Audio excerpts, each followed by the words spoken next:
এবারে একটা নেক্সট প্রশ্ন করা হয়েছে, বুঝতে পারছি না প্রশ্নটা কে করেছে, তবে কমেন্ট বক্সের কি প্রশ্ন, যে প্রশ্নটি হচ্ছে যে কাজা রোজার বিধান কি, রোজা কাজা যে হয়ে যায় এর বিধানটা কি, তা কিভাবে আদায় করতে হবে।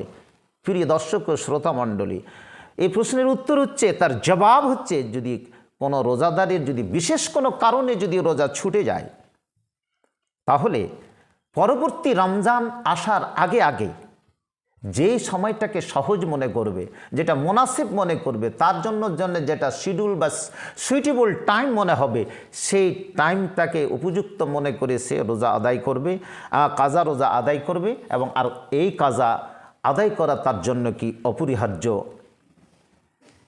এবং সেটাকে তাকে বাস্তবে রূপদান করতে হবে। দলিল কি, তার প্রমাণ কি? আম্মি জান মা আয়েশা রাদিয়াল্লাহু তাআলা আনহা তিনি স্বয়ং বর্ণনা করছেন যে আমার যে সমস্ত রোজাগুলো বা সিয়ামগুলো ছুটে যেত পরবর্তী রমজানের শাবান মাস না আসা পর্যন্ত, আমি সেটাকে কাজা বা পূরণ করতে পারতাম না। আল বুখারীর 1950 নম্বর হাদিসটি আপনাদেরকে দেখার জন্য অনুরোধ করছি, এবং সেই হাদিস থেকে আমি সেই উত্তরটিকে দিলাম। তাহলে যে কোনো সময় যে কোনো পরিস্থিতিতে আপনার সুবিধা মতো সেটাকে করে নিতে পারেন। আল্লাহু আলাম। নেক্সট আর একটা প্রশ্ন করা হয়েছে যে কাজা রোজায় কি অনবরত